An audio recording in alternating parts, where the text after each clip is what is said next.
വാർത്തകളുടെ വിശദാംശങ്ങളിലേക്ക്. മന്ത്രിയെ തടയാൻ വൈദികന്റെ ആഹ്വാനം. പൂന്തുറ ഇടവക വികാരി ഫാദർ ജോണിന്റെ ശബ്ദ സന്ദേശം പുറത്തുവന്നു.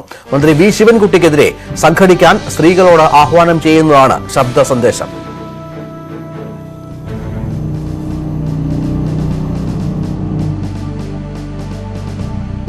പ്രിയ സമരസമിതി അംഗങ്ങളെ, മത്സ്യത്തൊഴിലാളികളുടെ ന്യായമായ ആവശ്യങ്ങളും നിലനിൽപ്പിന്റെ നിലവിളികളെയും എതിരെ നിരന്തരമായി അധിക്ഷേപിച്ചുകൊണ്ടിരിക്കുന്ന മന്ത്രിമാരിൽ ഒരാളായ ശിവൻകുട്ടിയും മറ്റൊരു മന്ത്രിയും ഇന്ന് ഗവൺമെന്റ് ഒരു പരിപാടിക്ക് സെന്റ് ഫിലോമിന സ്കൂളിൽ രാവിലെ വരുന്നുണ്ട്. അപ്പൊ ഇതിനെതിരെ നമ്മൾ പ്രതിഷേധിച്ചേ പറ്റൂ. നമ്മളെ മണ്ണിൽ ബോധപൂർവം ഈ പരിപാടി വെച്ച് വലിയ അധികാരം കാണിക്കുന്നതാണ്.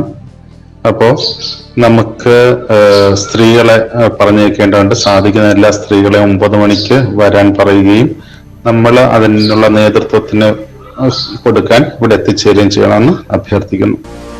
പി അരുൺ ഏറ്റവും പുതിയ വിവരങ്ങൾ പങ്കുവെക്കും. അരുൺ, ഇന്ന് അവിടെ പ്രതിഷേധമുണ്ടായിരുന്നു, സ്ത്രീകളടക്കം സംഘടിച്ചിരുന്നു. ഈ വൈദികന്റെ ആഹ്വാന പ്രകാരമാണോ അവരെത്തിയത്?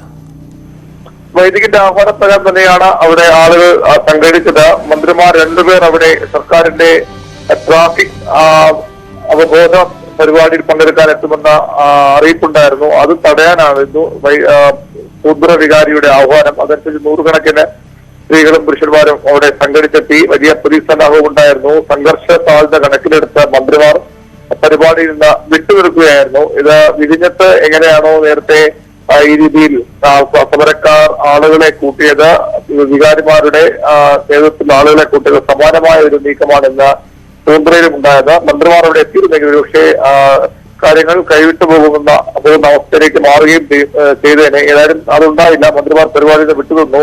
വിഴിഞ്ഞത്തേതുപോലെ ഇവിടെയും വൈദികൻ വ്യക്തമായി പറയുന്നു, സ്ത്രീകൾ മുന്നിൽ നിൽക്കണം, നമ്മൾ പിന്നിൽ നിന്നുള്ള എതിർപ്പറിയാൻ മതിയില്ല. അത് തന്നെയാണ് വിഴിഞ്ഞത്തും ഉണ്ടായത്. സ്ത്രീകളെയും കുട്ടികളെയും കവചമായി നിർത്തിക്കൊണ്ടായിരുന്നു പോലീസ് നേരെയുള്ള ഒരു വലിയ ആക്രമണം വിഴിഞ്ഞത്ത് നടന്നത്. ഇവിടെയും അത്തരം സ്ത്രീകളെ മുന്നിൽ നിർത്തി മന്ത്രിമാരെ തടയാനായിരുന്നു വികാരിയുടെ ആഹ്വാനം. ശരി. വിഴിഞ്ഞം സമരസമിതി കൺവീനർ തിയോഡേഷ്യസിനെതിരെ CPM സംസ്ഥാന സെക്രട്ടറി MV ഗോവിന്ദൻ. തിയോഡേഷ്യസിന്റെ വർഗീയ പരാമർശം നാവുപിഴയല്ല, തിയോഡേഷ്യസിന്റേത് വികൃതമായ മനസ്സാണെന്നും MV ഗോവിന്ദൻ വിമർശിച്ചു. ഇവിടെ ജനാധിപത്യപരമായ രീതിയിൽ സമരം നടത്താൻ എല്ലാവർക്കും അവകാശമുണ്ട്. അതിനൊന്നും ആരും ചോദ്യം ചെയ്യുന്നില്ല. ചോദ്യം ചെയ്തിട്ടും മാസമായിട്ടും ചോദ്യം ചെയ്തിട്ടില്ല.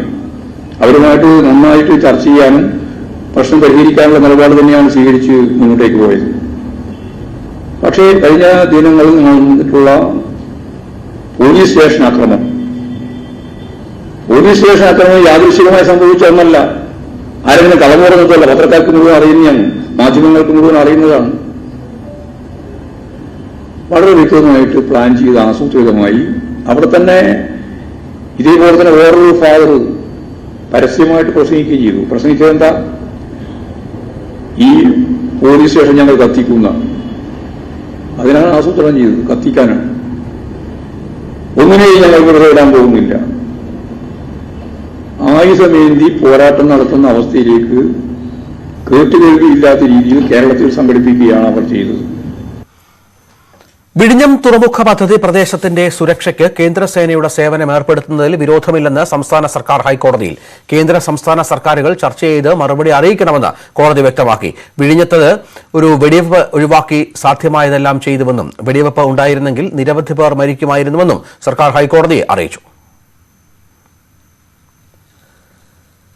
വിഴിഞ്ഞത്തേക്ക് കേന്ദ്രസേന വരുന്നത് എതിർക്കില്ലെന്ന് MV ഗോവിന്ദൻ. വ്യവസായ കേന്ദ്രങ്ങളുടെ സംരക്ഷണത്തിന് ഇപ്പോൾ തന്നെ പലയിടത്തും കേന്ദ്രസേനയുണ്ട്. ക്രമസമാധാന പാലനത്തിന് കേന്ദ്രസേനയുടെ ആവശ്യമില്ല. വ്യവസായ സംരക്ഷണത്തിന് കേന്ദ്രസേനയെ വേണ്ടെന്ന് പറയില്ലെന്നും MV ഗോവിന്ദൻ പറഞ്ഞു. കേരളത്തിലെ വ്യവസായ സംരക്ഷണവുമായിട്ട് ബന്ധപ്പെട്ട് കേന്ദ്രസേന ഉൾപ്പെടെ കേരളത്തിലേക്ക് വരുന്നതിന് ഇടതുപക്ഷ ജനാധിപത്യ മുന്നണിക്ക് എതിർക്കേണ്ട ഒരു കാര്യമില്ല. ഹൈക്കോടതിയല്ല, സുപ്രീം കോടതിയല്ല, ഏത് കോടതി പറഞ്ഞില്ലെങ്കിലും ആ നിലപാട് സ്വീകരിക്കുന്നതിൽ ഗവൺമെന്റ് എന്തിനാ പഠിക്കേണ്ട കാര്യം? ഇപ്പൊ തന്നെ ഉണ്ടെന്നാണ് ഞാൻ പറഞ്ഞത്. ഇപ്പൊ തന്നെ ഉണ്ട്. പിന്നെ പുതുതായിട്ട് കീഴ്വഴക്കത്തിന്റെ പ്രശ്നം വരുന്നത്. ക്രമസമാധാനത്തിന് ഇപ്പോഴും മതി, അതിന് പാർക്കും തർക്കമില്ല. പക്ഷെ കേന്ദ്ര സൈന്യം വരുന്നുവെങ്കിൽ ആൾക്കാർ തടസ്സപ്പെടേണ്ട കാര്യമൊന്നും. ക്രമസമാധാന പ്രശ്നം കേന്ദ്ര പോലീസല്ല തീരുമാനിക്കുക. അത് പറയാണ്, അത് രണ്ടും രണ്ടാണ്. വേറെ മതി എന്നാണ് ഒരു സംശയമാണ്. മതി ഇന്നത്തെ. പക്ഷേ കേന്ദ്ര സേന വരുന്നു എങ്കിൽ വന്നോട്ടെ, നമുക്കെന്ത് തർക്കം? വിഴിഞ്ഞത്ത് കേരള പോലീസ് പരാജയപ്പെട്ടതുകൊണ്ടാണ് കേന്ദ്രസേനയെ വിളിക്കേണ്ടി വരുന്നതെന്ന് ലത്തീൻ രൂപത. കടൽ തീരം കാക്കുന്ന മത്സ്യത്തൊഴിലാളികളെ രാജ്യദ്രോഹികളെന്ന് വിളിക്കുന്നതിൽ ഖേദമുണ്ട്. വിഴിഞ്ഞം അക്രമം സർക്കാർ നടത്തിയ നാടകമാണ്. ഈ തിരക്കഥ മത്സ്യത്തൊഴിലാളികൾക്ക് മേൽ അടിച്ചേൽപ്പിക്കുകയായിരുന്നു. 307 വകുപ്പ് ഉൾപ്പെടെ ചുമത്തേണ്ട സംഭവങ്ങൾ അവിടെ നടന്നിട്ടില്ല. കോടതിയിൽ വിശ്വാസമുണ്ടെന്നും ജുഡീഷ്യൽ അന്വേഷണം നടത്തി സത്യം പുറത്തു കൊണ്ടുവരണമെന്നും സമരസമിതി കൺവീനർ യൂജിൻ പെരേര ആവശ്യപ്പെട്ടു. ഷെല്ലുകൾ വർഷിച്ചതിന് ശേഷം ഒരു ഭാഗത്ത് നിന്ന് പോലീസ് വളരെ ആസൂത്രിതമായി പാവപ്പെട്ട സ്ത്രീകളുടെ മേല്, മുതിർന്ന പൗരന്മാരുടെയൊക്കെ പേരില് ഒരു വലിയ അക്രമമാണ് അഴിച്ചുവിട്ടത്. അതുകൊണ്ട് തന്നെ ഞങ്ങളുടെ ഭാഗത്ത് നിന്ന് കോടതിയോട് ആവശ്യപ്പെട്ടത് ഒരു ജുഡീഷ്യൽ കമ്മീഷൻ വയ്ക്കണം. ഉത്തരവാദിത്വങ്ങൾ നിർവഹിക്കുമെന്ന് പ്രതിജ്ഞ ചെയ്ത മന്ത്രിമാരുടെ ഭാഗത്ത് നിന്ന് മത്സ്യത്തൊഴിലാളികൾ അടിച്ചൊതുക്കും എന്ന പരാമർശമാണ് വരുന്നത്. ഇതിൽ ദുഃഖമുണ്ട്, ഖേദമുണ്ട്. മത്സ്യത്തൊഴിലാളികള് ഇത്തരം അടിച്ചൊതുക്കലുകൾക്ക് ഭയപ്പെട്ട് മുന്നോട്ട് പോകുന്നില്ല. വിഴിഞ്ഞം സമരത്തിലെ തീവ്രവാദ സാന്നിധ്യത്തിൽ പോപ്പുലർ ഫ്രണ്ടിൽ പ്രവർത്തിച്ചിരുന്നവർ NIA നിരീക്ഷണത്തിൽ. തിരുവനന്തപുരം നഗരം, വിഴിഞ്ഞം മേഖലയിലുള്ളവരാണ് നിരീക്ഷണത്തിലുള്ളത്. തീവ്ര ഇടത് സംഘടനാ നേതാക്കളുടെ പശ്ചാത്തലവും പരിശോധിക്കും. പോപ്പുലർ ഫ്രണ്ട് പ്രവർത്തകരായിരുന്നവർ വിഴിഞ്ഞം സമരത്തിൽ സഹകരിച്ചിട്ടുണ്ടോ എന്നാണ് NIA പരിശോധിക്കുന്നത്. പോലീസ് സ്റ്റേഷൻ ആക്രമണത്തിൽ PFI ഇല്ലെന്നാണ് NIA നിഗമനം. SDPI സംസ്ഥാന പ്രസിഡന്റ് മൂവാറ്റുപുഴ അഷറഫ് മൗലവി സമരത്തിൽ പങ്കെടുത്തിരുന്നു. തുടർ സഹകരണമുണ്ടായോ എന്ന കാര്യവും പരിശോധിക്കുന്നുണ്ട്. സമരവുമായി സഹകരിക്കുന്ന തീവ്ര ഇടത് സംഘടനാ നേതാക്കളുടെ പശ്ചാത്തലവും പരിശോധിക്കും. തീവ്രവാദ ബന്ധമാരോപിച്ച് സമരങ്ങളെ ഇല്ലാതാക്കുന്ന നരേന്ദ്രമോദിയുടെ രീതിയാണ് പിണറായി വിജയനും തുടരുന്നതെന്ന് പ്രതിപക്ഷം ആരോപിച്ചു. ആർച്ച് ബിഷപ്പിനെതിരായും സഹായമെത്രാനെതിരായും കേസെടുത്ത് പ്രകോപിപ്പിച്ച് അവിടെ അക്രമമുണ്ടാക്കി കോടതിയിൽ അദാനി കൊടുത്തിരിക്കുന്ന കേസ് വരുമ്പോൾ അവിടെ നടക്കുന്നത് അക്രമ സമരമാണ് എന്ന് വരുത്തി തീർക്കാൻ അദാനിക്ക് ഒത്താശ ചെയ്തു കൊടുക്കുകയായിരുന്നു സർക്കാർ. തന്റെ സഹോദരന് തീവ്രവാദ ബന്ധമുണ്ടെന്ന ആരോപണത്തിൽ ബന്ധപ്പെട്ടവർ തന്നെ മറുപടി പറഞ്ഞിട്ടുണ്ടെന്ന് മന്ത്രി ആന്റണി രാജു. എന്റെ പേര് പറഞ്ഞുകൊണ്ടൊരു വാർത്ത വന്നതായിട്ട് ഞാൻ വായിച്ചിട്ടില്ല. അത് ചിലർ ബോധപൂർവം എന്നെ കൂടെ കണക്ട് ചെയ്യിക്കാൻ ശ്രമിക്കുകയാണ്. ഇത് ഗതാഗത വകുപ്പുമായിട്ട് ബന്ധപ്പെട്ടൊരു വിഷയം അല്ലാത്തതുകൊണ്ട് എനിക്ക് അതിന്റെ റിപ്പോർട്ട് കിട്ടേണ്ട കാര്യവുമില്ല. പോലീസ് സ്റ്റേഷൻ ആക്രമണങ്ങളിൽ പങ്കെടുത്ത 1000 പേരെ തിരിച്ചറിഞ്ഞിട്ടുണ്ട്. ഇവരുടെ പട്ടിക തയ്യാറാക്കി. സ്ത്രീകളെ ആദ്യഘട്ടത്തിൽ അറസ്റ്റ് ചെയ്യേണ്ടെന്നാണ് തീരുമാനം. അതിനിടെ വിഴിഞ്ഞം SI ലിജോ P മണിയുടെ പരാതിയിൽ പോലീസ് പുതിയ കേസ് രജിസ്റ്റർ ചെയ്തു. കണ്ടാലറിയാവുന്ന 10 പേർക്കെതിരെ വധശ്രമമടക്കം ജാമ്യമില്ലാ വകുപ്പുകൾ ചുമത്തിയാണ് കേസ്. ന്യൂസ് 18 തിരുവനന്തപുരം. മന്ത്രി V അബ്ദുറഹ്മാനെതിരെ ഫാദർ തിയോഡേഷ്യസ് നൽകിയ പരാമർശം അപക്വമെന്നതിൽ സംശയമില്ലെന്ന് മുസ്ലിം ലീഗ് നേതാവ് PMA സലാം. ഉന്നത സ്ഥാനത്തിരിക്കുമ്പോൾ വാക്കുകൾ പ്രയോഗിക്കുന്നവർ ശ്രദ്ധിക്കണം. എന്നാൽ അതിനെതിരെ ശക്തമായി പ്രതികരിച്ച് രാജ്യത്ത് കുഴപ്പമുണ്ടാക്കാൻ ലീഗ് ആഗ്രഹിക്കുന്നില്ല. വിഴിഞ്ഞം പദ്ധതിക്ക് ലീഗും UDF-ഉം എതിരല്ല. പക്ഷേ അതിന്റെ പേരിൽ പാവങ്ങൾ ബുദ്ധിമുട്ടരുത്. സമരം ചെയ്യുന്നവരെ വിശ്വാസത്തിലെടുക്കണമെന്നും സലാം ആവശ്യപ്പെട്ടു. നിയമവിരുദ്ധമായാണ് പോകുന്നതെങ്കിൽ സംസ്ഥാന സർക്കാരിനെ വലിച്ചു താഴെയിറക്കാൻ 5 മിനിറ്റ് പോലും കേന്ദ്ര സർക്കാരിന് വേണ്ടെന്ന് BJP സംസ്ഥാന president K Surendran. Arif Muhammad Khan BJP സർക്കാർ അയച്ച ഗവർണറാണെന്നും K സുരേന്ദ്രൻ പറഞ്ഞു. KT ജയകൃഷ്ണൻ ബലിദാന ദിനത്തോടനുബന്ധിച്ച് യുവമോർച്ച കണ്ണൂരിൽ സംഘടിപ്പിച്ച പൊതുസമ്മേളനത്തിൽ സംസാരിക്കുകയായിരുന്നു സുരേന്ദ്രൻ. ആരിഫ് മുഹമ്മദ് ഖാൻ മൻമോഹൻ സിംഗ് അയച്ച ഗവർണറല്ല. നിങ്ങൾ അങ്ങനെ വിചാരിക്കേണ്ട. നരേന്ദ്ര ദാമോദർ ദാസ് മോദി അയച്ച ഗവർണറാണ്. ഭാരതീയ ജനതാ പാർട്ടിയുടെ സർക്കാർ അയച്ച ഗവർണറാണ്.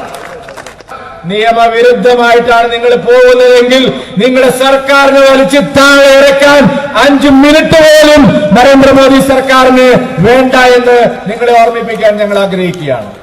ഓലപ്പാമ്പ് കാട്ടി ഇടതുമുന്നണിയെയും സർക്കാരിനെയും ഭീഷണിപ്പെടുത്തേണ്ടെന്ന് CPM സംസ്ഥാന സെക്രട്ടറി MV ഗോവിന്ദൻ മറുപടി പറഞ്ഞു. സർക്കാരിനെ പിരിച്ചുവിടുമെന്ന K സുരേന്ദ്രന്റെ പരാമർശത്തോടാണ് പ്രതികരണം. 99 സീറ്റ് കിട്ടി വൻ ഭൂരിപക്ഷത്തോടുകൂടി അധികാരത്തിൽ വന്ന ഗവൺമെന്റിനെ കേന്ദ്ര ഗവൺമെന്റാണ് ഗവർണറെ തന്നെ നിശ്ചയിച്ചിട്ടുള്ളത്. RSS ആണ്. എന്ത് വേണമെങ്കിലും ഞങ്ങൾക്ക് ചെയ്യാൻ സാധിക്കും. ഞങ്ങൾ 5 മിനിറ്റ് കൊണ്ട് ഈ ഗവൺമെന്റിനെ വലിച്ചു താഴെ ഇടുന്നതാണ്. ഈ സുരേന്ദ്രൻ ഉൾപ്പെടെയുള്ള BJP നേതാക്കന്മാർ വിചാരിക്കുന്നത് കഴിഞ്ഞ പ്രാവശ്യം 30 സീറ്റ് കിട്ടിയാൽ കേരളം ഭരിക്കുന്നു പറഞ്ഞതുപോലെ തന്നെ ഇതെല്ലാം ഈ ഓല പാമ്പ് കാണിച്ചിട്ട് ഇവിടെ കമ്മ്യൂണിസ്റ്റ് പാർട്ടി ഓഫ് ഇന്ത്യ മാർക്സിസ്റ്റിനെയും ഇടതുപക്ഷ ജനാധിപത്യ മുന്നണിയെയും അതിന്റെ ഗവൺമെന്റിനെയും ഒക്കെ ഭീഷണിപ്പെടുത്തി കളയാം എന്നാണ് ധരിക്കുന്നതെങ്കിൽ ആ ഭീഷണിക്കൊന്നും വഴങ്ങാൻ ഇവിടെ ആരുമില്ല എന്ന ഉറച്ച ധാരണയാണ് കേരളത്തിന്റെ പൊതുവായ ബോധത്തിലുള്ളത്. അതുകൊണ്ട് സുരേന്ദ്രൻ ഇങ്ങോട്ട് പറയുമ്പോൾ 5 മിനിറ്റ് കൊണ്ട് ഈ ഗവൺമെന്റ് അങ്ങോട്ട് അവസാനിപ്പിച്ചു പോകും, ഞങ്ങൾക്കതിന് സാധ്യതയുണ്ട് എന്നൊക്കെ ഞാൻ ഫാസിസ്റ്റാണ്. ജനാധിപത്യ സംവിധാനത്തിന്റെ നേരെ ഭരണഘടനാപരമായ ഒരു കാര്യവും നോക്കാതെ, നിയമപരമായ ഒരു പ്രശ്നത്തിലും കൃത്യമായിട്ട് നിലപാട് സ്വീകരിക്കാതെ ഫാസിസ്റ്റ് രീതിയിൽ കാര്യങ്ങൾ കൈകാര്യം ചെയ്യും എന്നാണ് പച്ച മലയാളത്തിൽ പറഞ്ഞത്. LDF സർക്കാരിനെ പിരിച്ചുവിടുമെന്ന കെ സുരേന്ദ്രന്റെ പ്രസ്താവന ദിവാസ്വപ്നമെന്ന് CPM കണ്ണൂർ ജില്ലാ സെക്രട്ടറി MV ജയരാജൻ. പ്രസ്താവന കേരളത്തിലെ ജനങ്ങളോടുള്ള യുദ്ധപ്രഖ്യാപനമാണെന്നും അദ്ദേഹം പറഞ്ഞു. കഴിഞ്ഞ നിയമസഭാ തെരഞ്ഞെടുപ്പ് തന്നെ ഒരു ഉദാഹരണമാണ്. 2 സീറ്റിലാണ് അദ്ദേഹം മത്സരിച്ചത്. ഹെലികോപ്റ്റർ ഉപയോഗിച്ചുകൊണ്ട് നരേന്ദ്രമോദിയുടെയും അമിത്ഷായുടെയും പ്രത്യേക വിമാന പ്രചരണ രീതിയാണ് അദ്ദേഹം നടത്തിയത്. അതിനെക്കുറിച്ച് മുതിർന്ന BJP നേതാവ് CK പത്മനാഭൻ അന്ന് തന്നെ വ്യക്തമാക്കിയത് 2 സീറ്റിലൊന്നും മത്സരിച്ച് ഹെലികോപ്റ്റർ പര്യടനം നടത്തിയാലൊന്നും കേരളത്തിൽ ജനങ്ങൾ വോട്ട് നൽകില്ല. ഇതെങ്കിലും സുരേന്ദ്രൻ ഓർത്തിരുന്നുവെങ്കിൽ ഇതുപോലൊരു പ്രഖ്യാപനം അദ്ദേഹം നടത്തില്ലായിരുന്നു. അനധികൃത സ്വത്ത് സമ്പാദന കേസിൽ ADGP മനോജ് എബ്രഹാമിനെ കുറ്റവിമുക്തനാക്കി മൂവാറ്റുപുഴ വിജിലൻസ് കോടതി. ആരോപണങ്ങൾ നിലനിൽക്കുന്നതല്ലെന്ന് കണ്ടാണ് കോടതി ഉത്തരവ്. ആറന്മുള സ്വദേശിയായ PP ചന്ദ്രശേഖരൻ നായർ 2016 നൽകിയ ഹർജിയിലാണ് വിധി. ഹൈക്കോടതിയിലും സുപ്രീം കോടതിയിലും വ്യവഹാരങ്ങൾ നടക്കുകയും സുപ്രീം കോടതി നിർദ്ദേശപ്രകാരം മൂവാറ്റുപുഴ കോടതിയിലേക്ക് വിചാരണ നടപടികൾ മാറ്റുകയുമായിരുന്നു. മനോജ് എബ്രഹാമിന് വേണ്ടി additional legal adviser advocate Rajmohan ഹാജരായി. നെയ്യാറ്റിൻകരയിൽ ഓടിക്കൊണ്ടിരുന്ന KSRTC ബസ്സിൽ നിന്ന് വീണ് വിദ്യാർത്ഥിനിക്ക് പരിക്ക്. പാറശാല വനിതാ ITIയിലെ 1ാം വർഷ വിദ്യാർത്ഥിനി മഞ്ഞയ്ക്കാണ് പരിക്കേറ്റത്. TB ജംഗ്ഷന് സമീപം കഴിഞ്ഞ ദിവസമാണ് സംഭവം. വിദ്യാർത്ഥിനി വീണിട്ടും ബസ് നിർത്താതെ പോവുകയായിരുന്നു.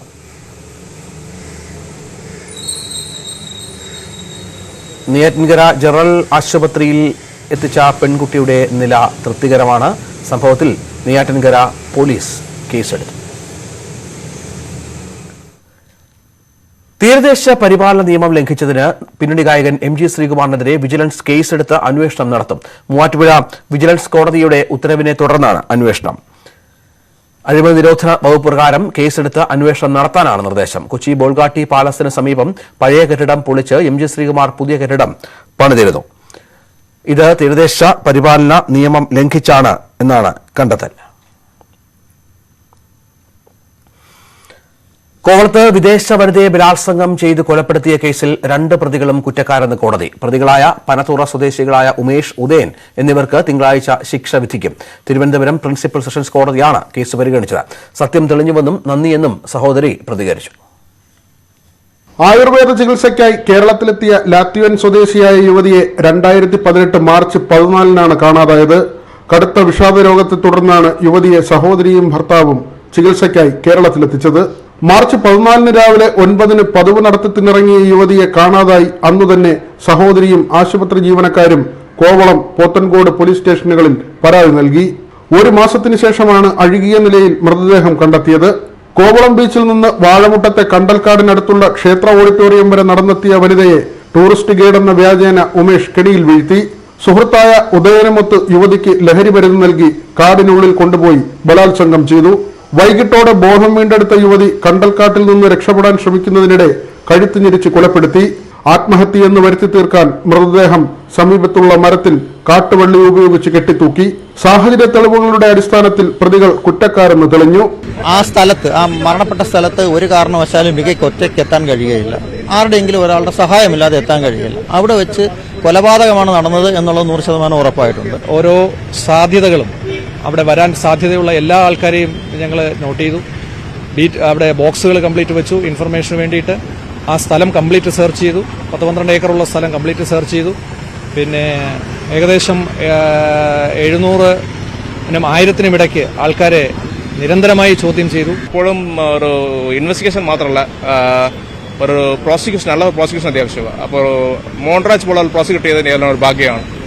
അദ്ദേഹം തന്റെ പൂർണ്ണ എഫോർട്ട് അതിനകത്ത് ഇട്ടിട്ടുണ്ട്. അപ്പോൾ പ്രോസിക്യൂഷനും ഓരോരോ പോയിന്റ് ചെയ്തു. വിധിയിൽ യുവതിയുടെ കുടുംബവും സന്തോഷം പങ്കുവച്ചു. Now it is done and it's so hard to believe. I think it will take a day for me. Umesh ലഹരിമരുന്ന് അടിപിടി ഉൾപ്പെടെ 13 കേസുകളിലും ഉദയൻ 6 കേസുകളിലും പ്രതിയാണ്. പ്രതികൾക്കുള്ള ശിക്ഷ തിങ്കളാഴ്ച വിധിക്കും. ന്യൂസ് 18 തിരുവനന്തപുരം. ഹിഗ്ഗിറ്റ് വിവാദത്തിൽ ഫിലിം ചേംബർ മധ്യസ്ഥ ചർച്ചയിലേക്ക്. നിർമ്മാതാവിനോടും സംവിധായകനോടും ചേംബർ ചർച്ച നടത്തും. ഇക്കാര്യം ഔദ്യോഗികമായി അറിയിച്ചു. ഡാനി ഇപ്പോൾ ചേരുന്നു. ഡാനി, വിവാദം പുതിയ തലത്തിലേക്ക് കടക്കുകയാണ്. എന്തൊക്കെയാണ് വിവരങ്ങൾ? രഞ്ജിത്ത്, ഇക്കാര്യത്തിൽ ഇപ്പോൾ പുതിയൊരു രീതിയിലേക്ക് കാര്യങ്ങൾ തിരിഞ്ഞിരിക്കുന്നു. നേരത്തെ ഇത് പേര് ഉപയോഗിക്കാൻ പാടില്ല എന്ന് ഫിലിം ചേംബർ നിർദ്ദേശിച്ചിരുന്നു.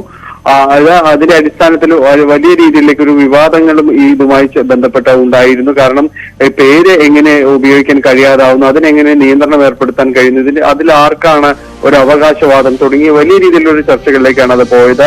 അതിൽ ഫിലിം ചേംബറിന്റെ നിലപാട് ഏതാണ്ട് ഏകപക്ഷീയം എന്ന രീതിയിലേക്ക് തന്നെ കാര്യങ്ങൾ വന്നിരുന്നു. പ്രത്യേകിച്ച് ഇതിന്റെ ഈ പേരിന്റെ ഒരു അവകാശം സ്വന്തമാക്കുന്നതിന് ഫിലിം ചേംബറിലടക്കം പണം നൽകേണ്ട കാര്യങ്ങൾ കൂടിയുണ്ട്. അതെല്ലാം തന്നെ കഴിഞ്ഞ 2 വർഷമായി ഇവർ ഇത് ചെയ്തു പോരുകയുമാണ്. അപ്പോൾ ആ സമയത്തൊന്നും ഇടപെടാതിരുന്നു. ആ സമയത്തൊന്നും മറ്റ് ആക്ഷേപങ്ങൾ ഉണ്ടായിരുന്നില്ല, ആരോപണങ്ങൾ ഉണ്ടായിരുന്നില്ല. ഈ സിനിമ റിലീസ് ചെയ്യുന്ന തീയതികളോട് അടുക്കുമ്പോഴാണ് ഇത്തരം വിവാദങ്ങൾ വരുന്നത്. അത് ഇൻഡസ്ട്രിക്ക് തന്നെ ദോഷകരമാകുമെന്നൊരു വസ്തുതകളെല്ലാം തന്നെ പല കോണുകളിൽ നിന്ന് ചൂണ്ടിക്കാണിച്ചിരുന്നു. ഇതിന്റെ അടിസ്ഥാനത്തിൽ കൂടിയാണ് ഇപ്പോൾ ഇതൊരു മധ്യസ്ഥ ചർച്ചകൾക്ക് അല്ലെങ്കിൽ നിർമ്മാതാവിന്റെ സംവിധാനം അവർക്ക് പറയാനുള്ളത് എന്താണെന്നത് കൂടി കേൾക്കാനായിട്ട് ഫിലിം ചേംബർ തീരുമാനിക്കുന്നത്. ഫിലിം ചേംബർ ഔദ്യോഗികമായി തന്നെ നിർമ്മാതാവുമായി ഇതിന്റെ ബന്ധപ്പെട്ടിട്ടുണ്ട്. വരും ദിവസങ്ങളെ സംബന്ധിച്ച് കൊച്ചിയിൽ തന്നെ ചർച്ച നടത്തുമെന്നാണ് അറിയിച്ചിരിക്കുന്നത്. അതിന്റെ അടിസ്ഥാനത്തിൽ മാത്രമായിരിക്കും ഇത് സംബന്ധിച്ച ഒരു തീരുമാനം ഉണ്ടാവുക എന്നാണ് മനസ്സിലാക്കാൻ സാധിക്കുന്നത്. പ്രത്യേകിച്ച് NS മാധവൻ ഉൾപ്പെടെയുള്ളവർ ഇത് ഈ രീതിയിൽ അതായത് താൻ ഉദ്ദേശിച്ചത് എന്താണ് എന്നതടക്കമുള്ള കാര്യങ്ങൾ വ്യക്തമാക്കുകയും ചെയ്ത സാഹചര്യത്തിൽ കൂടിയാണ് ചേംബറിന്റെ ഒരു ഇടപെടൽ ഇപ്പോൾ ഉണ്ടായിരിക്കുന്നത്. രഞ്ജിത്ത്, ശരി.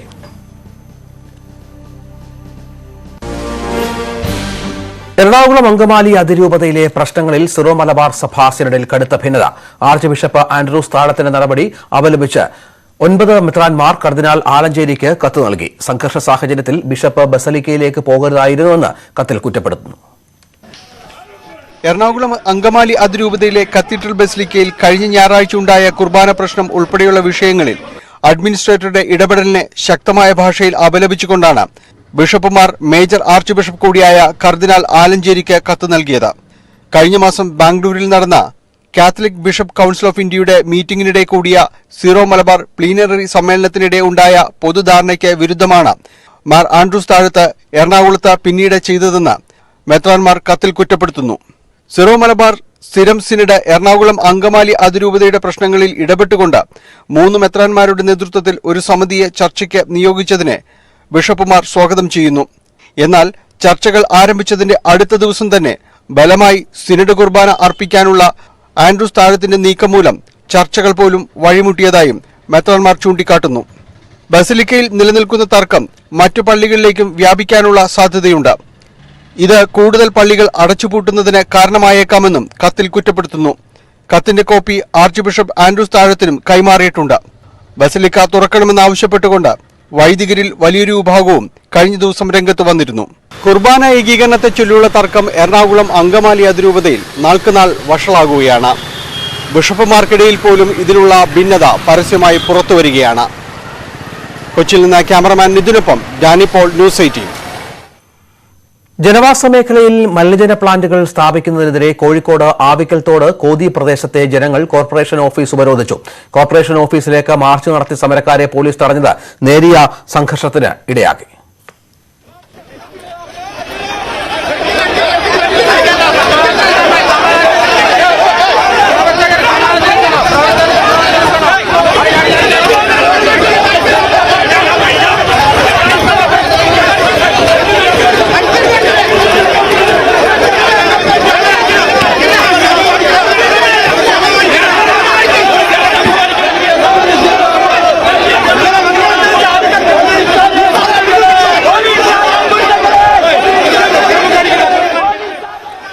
സ്ത്രീകൾ ഉൾപ്പെടെ 100 കണക്കിന് ആളുകൾ കോർപ്പറേഷൻ വളഞ്ഞതോടെ ജീവനക്കാർക്ക് കയറാനാവാതെ ഓഫീസ് പ്രവർത്തനം താളം തെറ്റി. ഉപരോധം MK രാഘവൻ MP ഉദ്ഘാടനം ചെയ്തു.